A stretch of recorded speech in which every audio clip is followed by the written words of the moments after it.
All right, well, thanks, Bill. We'll move on. Luiz is going to talk to us about how to achieve excellence in lateral surgery. I hope I can convince you. ICP, IPC. So this is the talk. Okay. How to achieve excellence? First, understanding the anatomy. And it looks like, as Bill start talking, that we have a different anatomy because we go from the side. Actually, it's not different, it's the same, but we are not used, most surgeons are not used to the lateral position anatomy.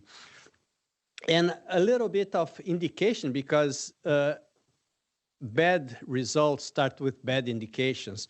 In my opinion, instability stenosis are the best indication for fusion, but for lateral procedure itself, I think spondylolisthesis and degenerative scoliosis are the main indications for this procedure. We have a lot of different indications like this and revisions, etc. But a little bit on what's important pre-op understanding.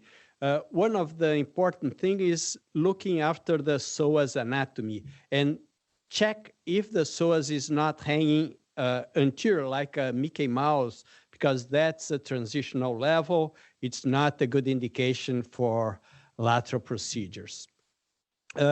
Also, the facets are critical, as we discussed before. So the three goals of fusions are decompression, preserving sagittal alignment, and promoting fusion. To promote fusion, of course, we need a big, good, as big as better discectomy and end plate preparation is the ideal procedure. The best fusion comes from that, stability. And if we cover the end plate more than 60%, we have a better fusion, better stability. Also, how we avoid subsidence.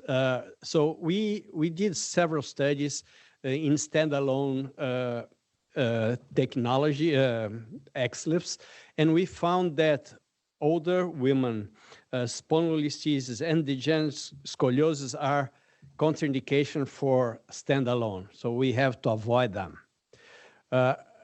The second goal of fusion for surgery is alignment.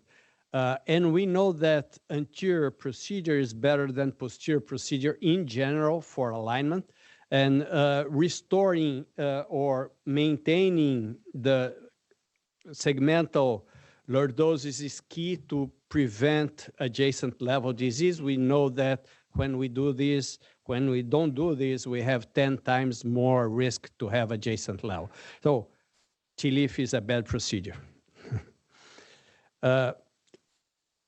With these procedures, lateral procedure, we also learned that lateral in lateral, when we keep the ALL intact, we gain in between 3-4 degrees per level. When we do this in PTP, in prone, by the position, we can gain, as Bill described, double at least. That's an important difference, but still is lateral procedure. So it's really very important to maintain the segmental lordosis to achieve a good result. And decompression, what about decompression? So we discussed a little bit of indirect decompression. Direct decompression, we need to have good facets, to slide the facet, stretch the ligaments, and bring the prolapse of the disc inside. And we did studies, prospective studies, and this has been repeated several studies, including one in New York by Eric Eloitz, showing that indirect decompression happens. Happens always? Doesn't. So it is very important to understand when indirect decompression doesn't happen, mainly bad facets, but also the bony stenosis, the posterior element that can bring problems. What we did recently is that between our recent, I don't know how many years we studied, 4 or 5 years, and even excluding the bad contraindication for indirect decompression, we had 4.6% of cases in the gray area that we had to come back and decompress directly, which means that if we do this in prone position and we have doubts, we immediately do direct decompression. And a little bit of how I do it. This is a trick for L4-5. We know that the 4-5 plex in the 4-5 level, the plexus is more anterior. And one of the way to do this is going with your first dilator a little more anterior, but then you have less space for your cage and you have higher risk to open the LL.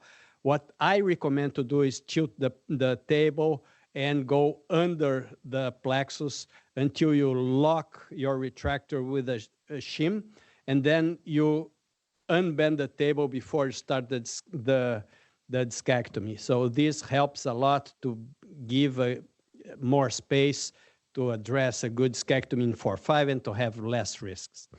A little bit of the new option that Bill already gave a good talk. So here is what we recommended during the last 15 years. Flex the legs, blah, blah, blah, release, make sure that the psoas get loose. But getting loose means also that the psoas covers more the space, bringing the plexus more anterior. When we do in posterior, because the psoas is attached to the hip, when we do this, and I want to show you better than talking, I extend the legs and I stretch the psoas more posterior. The psoas migrates posterior, and some studies from New York shows that uncovers 30% of the disc space. And here is, you see on the left, Braghini's X-ray in prone position, and you see the segmental lordosis, and the same guy in prone position, see the difference of the segmental lordosis in the same healthy spine. So the position itself allows you to, is the first step for a good surgery for better alignment. I will not touch on the advantage also to be safe, protecting the plexus. The new EMG neuromonitoring is working, and we think is working better. There are different ways to do lateral. Some cases I do sitting position, Bill, but most cases, because I'm short, I can raise the table and I have a good direction, and then I can comfortable doing the procedure. That doesn't take long.